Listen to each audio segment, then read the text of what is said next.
Приветствую, друзья! Продолжаю разбирать коротко самые резонансные события в мире. И сразу начну с важной новости. Отношения между Соединенными Штатами Америки и Ираном накаляются, и Россия хочет вступить в игру. Заявление заместителя министра иностранных дел Сергея Рябкова прозвучало в крайне напряженный период, когда Соединенные Штаты Америки предъявили Ирану жесткий ультиматум. Администрация Дональда Трампа требует, чтобы Тегеран немедленно свернул свою ядерную программу, утверждая, что Иран находится в шаге от создания ядерного оружия. Однако иранские власти категорически отрицают эти обвинения, заявляя, что их программа носит исключительно мирный характер. На фоне обострения ситуации Россия выразила готовность стать посредником в урегулировании данного конфликта. Сергей Рябков заявил, цитата: «Россия готова помочь США и Ирану прийти к разумному соглашению, пока это не стало слишком поздно». И здесь хочу заметить, что такое заявление особенно важно на фоне того, что США уже ведут военные операции на Ближнем Востоке. Всего несколько недель назад американские войска начали авиаудары по позициям хуситов в Йемене. Теперь же возникает угроза нанесения ударов непосредственно по Ирану, что может привести к масштабной эскалации в регионе. И здесь внимание! Официальный представитель Министерства иностранных дел РФ Мария Захарова также прокомментировала возможное развитие событий. По ее словам, любая атака Соединенных Штатов Америки на Иран будет незаконной и недопустимой. Захарова сделала громкое заявление, цитата: «Бомбардировка ядерной инфраструктуры приведет к катастрофическим последствиям для всего мира». Она подчеркнула, что Иран имеет полное право использовать атомную энергию в мирных целях. В аналогичном духе высказался и сам Сергей Рябков. По его мнению, США ведут агрессивную политику, угрожая Ирану и фактически навязывая свою волю через ультиматумы. Я вам, друзья, напомню в двух словах предысторию данного конфликта между Соединенными Штатами Америки и Ираном. Напряженность вокруг Ирана резко обострилась еще в 2018 году, когда Дональд Трамп вывел США из ядерного соглашения, которое было подписано с Ираном при Бараке Обаме. Эта сделка предусматривала ослабление санкций в обмен на ограничение иранской ядерной программы. Теперь, будучи президентом во второй раз, Дональд Трамп заявляет, что открыт для новых переговоров, которые могли бы снизить риск военного конфликта. В начале марта 2025 года Трамп публично объявил, что направил лидеру Ирана письмо с предложением возобновить данные переговоры. Однако одновременно с этим президент США продолжит стратегию максимального давления, вводя новые санкции против Тегерана и тем самым демонстративно угрожая военными ударами. Я думаю, что в ближайшие пару месяцев будет кульминация, где возможно обострение ситуации в отношении не только США и Ирана, а и в отношениях Соединенных Штатов Америки и Москвой. Поэтому я вам сразу об этом буду сообщать, а чтобы не пропустить, подписывайтесь прямо сейчас. Следующая резонансная новость просто шокирует как Польшу, так и весь Евросоюз. Польша обеспокоена действиями Венгрии и премьер-министра Виктора Орбана. Министерство иностранных дел Польши выразило серьезную озабоченность в связи с решением Венгрии выйти из Римского статута Международного уголовного суда. В официальном заявлении, опубликованном ведомством, подчеркивается, что этот шаг ослабляет деятельность трибунала, то есть органа, который, по мнению Варшавы и других стран ЕС, является ключевым инструментом борьбы с безнаказанностью. Несмотря на действия Венгрии, польские власти подтвердили свою поддержку Международному уголовному суду, заявив, что продолжают поддерживать его миссию и деятельность. Данный вопрос приобрел еще больше резонанс и остроту на фоне того, что 10 января 2025 года правительство приняло специальное постановление, в котором гарантировало, что представители Израиля могут безопасно посещать страну и участвовать в памятных мероприятиях. О намерении в Венгрии выйти из-под юрисдикции Международного уголовного суда официально объявил в четверг глава канцелярии премьера Виктора Орбана Евгей Гуяш. В интервью венгерскому государственному информационному агентству MTI он отметил, что правительство начинает процесс выхода в соответствии с конституционными и международно-правовыми нормами. И, внимание, здесь примечательно то, что каким-то образом объявление об этом совпало с визитом в Венгрию премьер-министра Израиля Биньямину Нетаньяху, который с 2024 года находится под международным ордером на арест, выданным МУС. Сам Орбан объяснил данное решение Венгрии тем, что МУС превратился в политический инструмент. Орбан сделал открытое и неожиданное заявление, которое дискредитирует международную инстанцию. Цитата. «Международный уголовный суд давно перестал быть независимым судебным органом и все чаще становится инструментом политического давления. Решение по Израилю яркое тому подтверждение», заявил Орбан в интервью агентству Reuters. Он также подчеркнул, что Венгрия поддерживает право Израиля на самооборону и не считает, что Тель-Авив должен подчиняться решениям Гааги. И, как я сказал, друзья, вся ситуация вызывает шок, когда еще в январе 2025 года президент Польши Анджей Дуда предложил правительству разрешить Биньямину Нетаньяху, который находится под международным орденом МУС, на арест присутствовать на 80-й годовщине освобождения концлагеря Освенцим-Биркенау, которая была запланирована на 27 января 2025 года.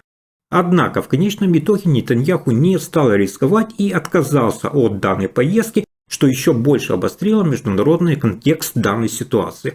Таким образом, есть ордер на арест, затем страна Европейского Союза принимает решение, что, мол, давайте сделаем исключение и проигнорируем на время решения Международного уголовного суда, а затем Нетаньяху отказывается ехать.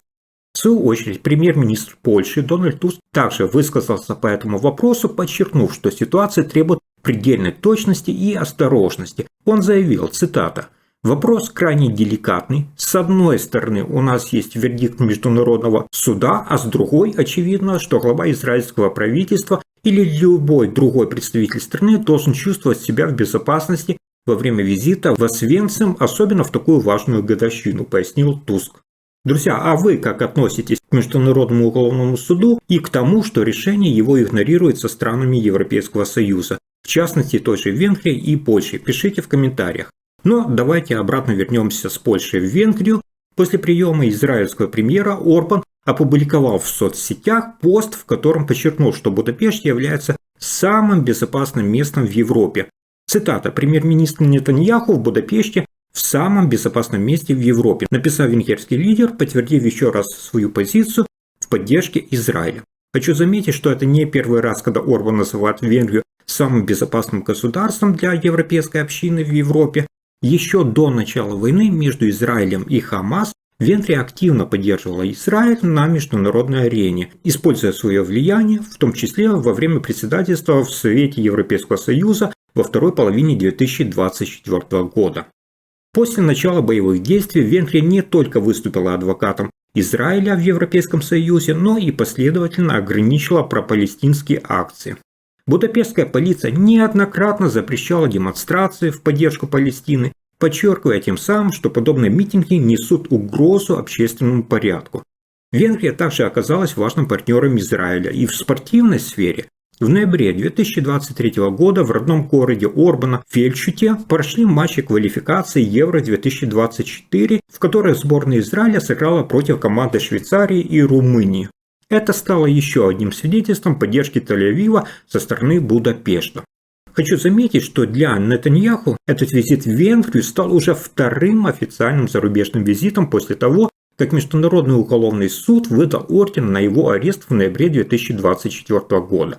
Напомню, что ранее, в феврале 2025 года, израильский премьер-министр посетил Соединенные Штаты Америки, где его принял Дональд Трамп в Белом доме.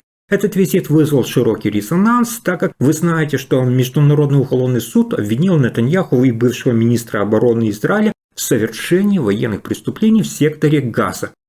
На данный момент визит Нетаньяху имел не только дипломатическое, но и политическое значение. Само приглашение в Венгрию стало своеобразным вызовом Международному уголовному суду. Также премьер-министр Израиля Биньямин Нетаньяху отреагировал на заявление венгерского лидера, назвав его шаг, внимание, смелым и принципиальным. Израильская сторона поддержала позицию Виктора Орбана, заявив, что решения Международного уголовного суда носили явно политизированный характер и были мотивированы антиизраильскими настроениями. Израильское правительство категорически отвергло все обвинения со стороны Международного уголовного суда, тем самым подчеркивая, что МУС утратила свою легитимность, когда приняла решение выдать ордер на арест демократического избранного главы государства Израиля, который осуществлял свое законное право на самооборону. Согласно Римскому статуту, друзья, который регулирует деятельность МУС, Венгрия является стороной этого международного договора и теоретически обязана выполнять решение суда. Однако венгерское правительство оспаривает этот пункт, утверждая, что Римский статут так и не был официально ратифицирован в стране, поскольку его признали противоречащим Конституции Венгрии. Именно на этом основании власти Будапешта заявили, что если бы президент России Владимир Путин, против которого МУС также выдал ордер на арест, приехал в Венгрию, он бы не был задержан. И обратно же здесь возникает конфликт Виктора Орбана и Европейского Союза. Реакция Брюсселя не заставила себя долго ждать. В среду официальный представитель Европейской комиссии Анита Хиппер заявил, что выход Венгрии из Международного уголовного суда займет не менее 1 года. До завершения этого процесса Венгрия по-прежнему обязана соблюдать все нормы Римского статута, включая сотрудничество с судом в рамках уже открытых расследований и уголовных дел, начатых до момента официального выхода страны из состава МУС. Напомню, что Нетаньяху пробудет в Венгрии до воскресенья, и этот визит продолжает оставаться в центре внимания всех мировых средств массовой информации. Таким образом, визит израильского премьера на фоне тех же заявлений Орбана о выходе из МУС усиливает напряженность в отношениях между Венгрией и между Европейским Союзом. А следующая актуальная новость продолжает поражать своими большими масштабами краха мировой экономики и будущими кризисами. Германия оперативно отреагировала на решение президента США Дональда Трампа ввести новые торговые пошлины, что вызвало бурную дискуссию не только в Берлине, в Германии, но и во всей Европе. Министр экономики Германии Роберт Хабек стал одним из первых политиков, кто в четверг жестко высказался по поводу нового торгового указа Дональда Трампа. Согласно подписанному документу, ввоз товаров из Европейского Союза теперь облагается пошлиной в 20%, а вот импорт автомобилей из ЕС в Соединенные Штаты Америки подпадает под еще более жесткие тарифы в размере 25%. В своей речи Роберт Хабек не только раскритиковал решение Дональда Трампа, но и ответил на его заявление, в котором американский президент назвал 2 апреля Днем освобождения США. По мнению немецкого министра, такая интерпретация событий является ошибочной, ведь для американских потребителей это станет не Днем освобождения, а наоборот, днем инфляции, поскольку повышение пошлин неминуемо приведет к росту цен. Хабек призвал Европейский Союз к единой позиции, подчеркивая тем самым, что ЕС еще имеет время для переговоров с Дональдом Трампом, но важно, чтобы реакция Европы была скоординированной и единой. Он также отметил, что новая экономическая реальность, которая сформировалась после введения американских пошлин, открывает возможности для создания новых экономических союзов с теми странами, которые также пострадают от решений Дональда Трампа. В числе потенциальных союзников Хабек назвал Канаду и Мексику, которые тесно связаны с американской экономикой и тоже столкнутся с негативными последствиями нового торгового режима Соединенных Штатов Америки. Таким образом, Хабек намекает на международный бойкот США в сфере торговли, при этом расширяя возможности и создавая новые торговые союзы с другими странами. Кроме того, министр экономики Германии напомнил о значении Европы на мировой экономической арене, подчеркнув, что сила Европейского Союза – это сила Германии. Цитата: «У нас крупнейший рынок в мире, и мы должны использовать эту мощь», – заявил Хабек. Министр экономики Германии уверен, что Дональд Трамп не сможет выдержать нарастающего давления со стороны Европы и в итоге будет вынужден пойти на уступки. Хабек заявил, цитата: «Мы уже видели, как Дональд Трамп меняет свои решения под давлением. Но логика здесь проста. Он должен почувствовать давление, и это давление должно исходить из Германии и Европы». Не стал себя сдерживать и с критикой американских пошлин выступил также канцлер Германии Олаф Шольц, который назвал решение Трампа фундаментально ошибочным. Цитата: «Это нападение на мировую торговую систему, которая обеспечила процветание во всем мире. А ведь это одно из достижений самой Америки», – подчеркнул Шольц. Канцлер также заявил, что Германия не стремится к конфронтации с Соединенными Штатами Америки, но намерена отстаивать свои экономические интересы. Европа ответит на эту ситуацию единым и сильным фронтом, причем пропорционально, заявил он. В свою очередь, реакция рынков не заставила себя ждать. Как сообщает агентство Reuters, в четверг европейские фондовые биржи зафиксировали резкое падение котировок, особенно сильный удар пришелся на Германию, крупнейшего экспортера товаров по всему Европейскому Союзу. По оценкам Института экономических исследований, новые пошлины могут привести к экономическим потерям Европейского Союза в размере 750 миллиардов евро. Как видим, коллапс в мире нарастает не только военный, политический, но и уже торговый. Экономика находится на волоске от мощного кризиса, который потом будет трудно остановить. Друзья, буду ждать ваших комментариев. Как вы считаете, чем закончится противостояние Соединенных Штатов Америки и Ирана, а также как отразится решение Венгрии выйти из Международного уголовного суда на всю Европу? И как вы относитесь вообще к решениям Дональда Трампа? Если вам понравилось видео с последними новостями, поддержите лайком мой труд. Подписывайтесь, чтобы не пропустить новые выпуски. До встречи и хороших вам новостей!